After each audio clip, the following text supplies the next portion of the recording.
Hi, everybody. Welcome into the Philadelphia Assemblies. My name's Jon Z. Great to be back with all of you. Make sure you subscribe to the YouTube channel at the Philadelphia Assemblies as we approach 200 subscribers. You're going to get a free yahuah hat. If you become number 200, go to YouTube and subscribe and help us out here today as myself, Eric Burkholtz, and Pastor Bob Farr do our best to teach the word of yahuah to you. And this message today is going to be called, What is Lawlessness? Got a couple of requests to do this in the past, and I felt led to give this message today. What is lawlessness is the title of today's message. We're going to start with the definition in 1 John chapter 3, verse 4. Whosoever commits sin transgresses also the law, for sin is the transgression of the law. So sin equals transgression of the law. Sin equals not fulfilling the law. Sin equals disobeying the law. 1 John 2, verses 3 through 4. And hereby we do know that we know him if we keep his commandments. He that says, I know him, and keeps not his commandments, is a liar, and the truth is not in him. So when we fall short, when we transgress the law purposefully or even unintentionally, there's going to be a problem. But if we do it purposefully, if we claim that we have grace so the law doesn't even matter, well, that means we're lying. Because it says right here that we don't know Yahushua HaMashiach, Jesus the Christ, if we don't keep the law, keep his commandments. I'm going to go through Old Testament scriptures now and then end with what Yahushua thinks about law and lawlessness and how it all relates, okay? So I'm going to go to Joshua 1, verses 6 through 8. So you're going to really recognize this first verse. The church quotes it tirelessly. What about the two verses that come right after it? Joshua 1, verses 6 through 8.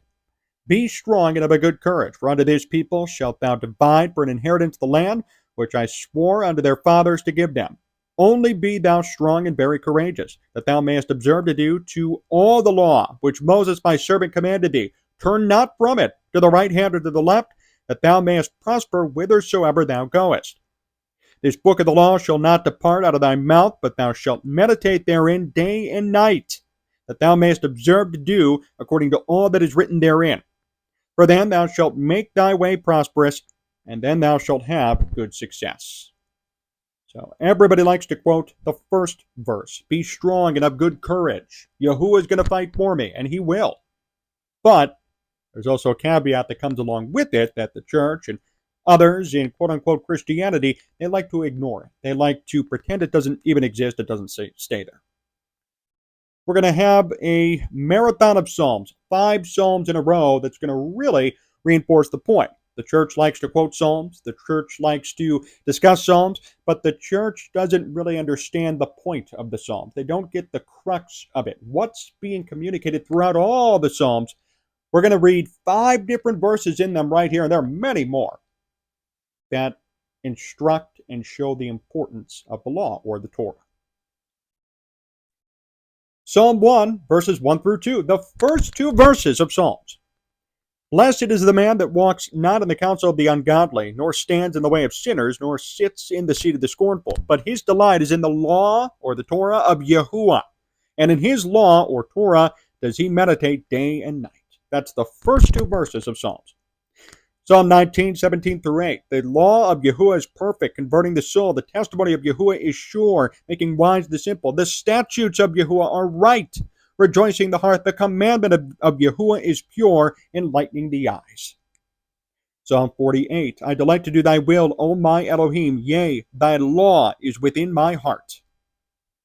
Jeremiah 31, 31. Right? That's a prophetic picture as well that comes later after the Psalms. That our hearts of stone are going to be replaced with hearts of flesh. We're going to have the law written on our hearts and in our minds, right? That's what that is somewhat alluding to here in Psalm 40, verse 8. Psalm 119, verses 44 through 45. So shall I keep thy law continually forever and ever, and I will walk at liberty, for I seek thy precepts. We have to have a heart to seek his law and then do it to the best of our ability. For those who claim that grace replaces the law, doesn't matter anymore. The law doesn't matter now because of grace.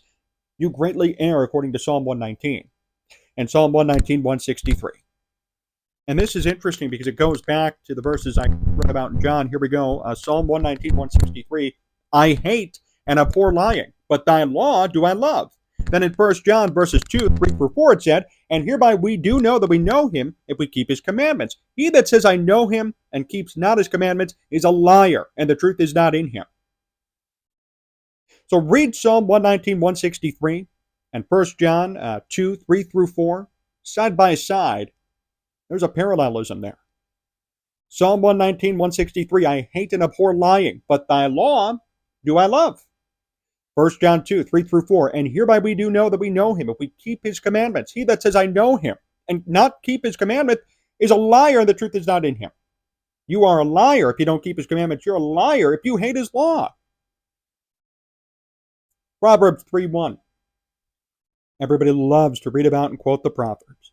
My son, forget not my law, but let thine heart keep my commandments. Simple and straightforward. Malachi 4:4. So Malachi is the last book, quote unquote, in the Old Testament. It's the book that precedes Matthew. So this is just right around the corner from Matthew. And here's what it says in Malachi 4:4. Remember you the law of Moses, my servant, which I commanded unto him in Horeb for all Israel, with the statutes and the judgments.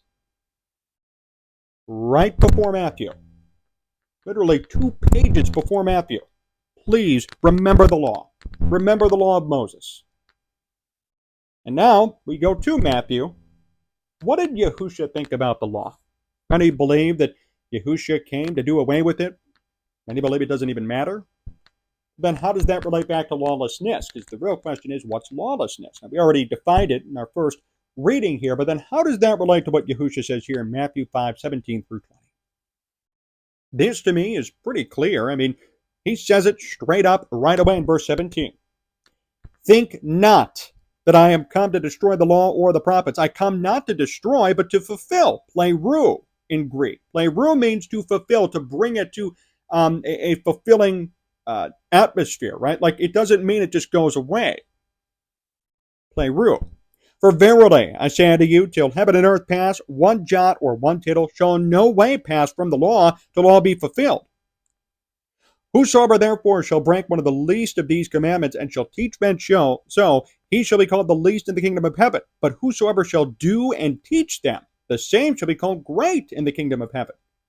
For I say unto you that except your righteousness shall exceed the righteousness of the scribes and the Pharisees, you shall in no case enter the kingdom of heaven. Yahushua also says later in Matthew, depart from me, ye who work iniquity. There are going to be many saying, I prophesied in your name, or Lord, Lord. They're going to call Lord, Lord, and he's going to say, I never knew you. Depart from me, ye who work iniquity. Depart from me, ye who work lawlessness. My last reading is John 14:15, one sentence, one verse. Yahushua said this, if you love me, keep my commandments. So if you do claim that you love the Messiah, Yahushua HaMashiach, all these Christians making songs, singing about Jesus, Jesus, Jesus. Well, if you actually love him, maybe instead of writing a song about him or going to church on Sunday morning, you keep his commandments. That really shows the love. That's actually what he asks for. And he says it right here in Matthew 2. The Messiah, Christ, says, I did not come to destroy the law, the Torah, or the prophets. He did not come to do that. That was not his intention. That was not his goal. Unfortunately, over time, bad theological doctrine has allowed that to occur in the modern day church. Till heaven and earth pass, one jot or one tittle shall in no way pass away from the law till all be fulfilled. Has heaven and earth passed away? Is the earth gone? Are we gone? No. I mean, the law is still in effect as we live here today. And whoever breaks one of these least commandments and then teaches men so pastors, leaders of churches out there, you're going to be called least in the kingdom of heaven. You might not even make it. You might not even make it. Pretty scary stuff. So what is lawlessness? It's the transgression of the law. 1 John 3:4. How do we know him? Well, if we keep his commandments. 1 John 2:3 through 4. Did he come to destroy the law? No, not according to Matthew 5:17 through 20. And how do we love him? What do we do to love him? John 14:15. If you love me, keep my commandments. Keep this in mind too. I gave you the definition of the law and then of lawlessness and sin. So if there's no law, let's say the law is done away with, then there's no standard for sin. So if the law is done away with, then I guess murdering's okay because you're not going to be punished for it because there's no law, right? Adultery's fine because there's no law, so I can't be punished for it because there's no morality whatsoever at that point. If there's no law, then there's nothing. We have nothing to guide ourselves day by day. We have nothing to follow, nothing to die on, no hill to die on. We have nothing to keep first. We have nothing to think about every day. We have no way to guide our daily lives. We're just kind of going about it every day. The law matters. And lawlessness is the transgression of that law. It's sin. Sin is lawlessness. So when Yahushua says, depart from me, ye who work lawlessness, depart from me, you who are sinning all the time. And you don't listen to the law. Malachi 4:4. Remember the law of your servant Moses, which I commanded unto him in Horeb for all Israel. And how many times in the Psalms, which I love how people pick and choose Psalms. I read 5 right here. I delight to do thy will, O my Elohim, yea, thy law is within my heart. Blessed is the man that walks not in the counsel of the ungodly, nor stands in the way of sinners, nor sits in the seat of the scornful, but his delight's in the law of yahuah. So blessed is the man whose delights in the law of yahuah. The man who is not blessed is the one who walks in the counsel of the ungodly, or stands in the way of sinners, or sits in the seat of the scornful. You are blessed if you follow the law. And the law of yahuah is perfect, converting the soul.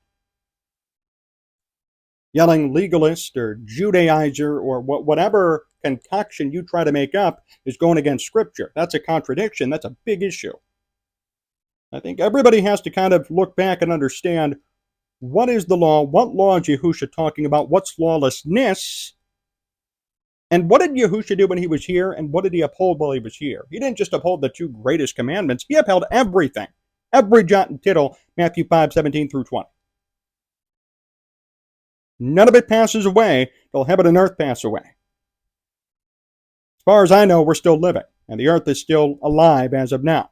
That means the law is still in effect. We can't just disregard it or say grace has replaced it. And if there's no law, then what's sin? What are we living for every day if there's no law? I might as well go murder somebody or go do something wrong and then not care because there are no consequences. The law matters. We should be governing our lives about every day because of it and how we act because of it. It doesn't just mean nothing anymore. I hope somebody got something from this lesson. And I hope it encourages all of you to look into what the law is and why, for some reason, there is a crusade to get rid of it. Why is there a crusade to end the law?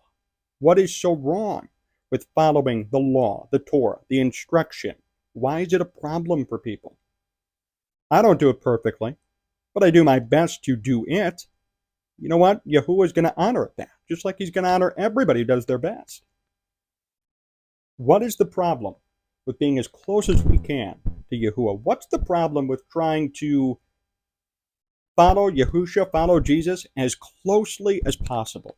Because he did all this stuff. He was sinless. He's the only one who never sinned. That's why he was our, sacrificial lamb and our Messiah. So what's wrong with doing our best to never sin? Like Yahushua completed and fulfilled. Why is that a problem? And if you ask that question to anybody who talks about the law being done away with, they don't have an answer because you're put into a bind pretty quick. Yahushua was perfect. Doing my best to follow his example is a great idea. And anybody who tells you otherwise then is effectively saying the opposite. We all have to be careful with our words and be careful with what we say, what we think, what pastor we're listening to. Is my pastor right? Oh, I'm just going to listen to him and follow blindly. Read the scriptures and you will find the truth.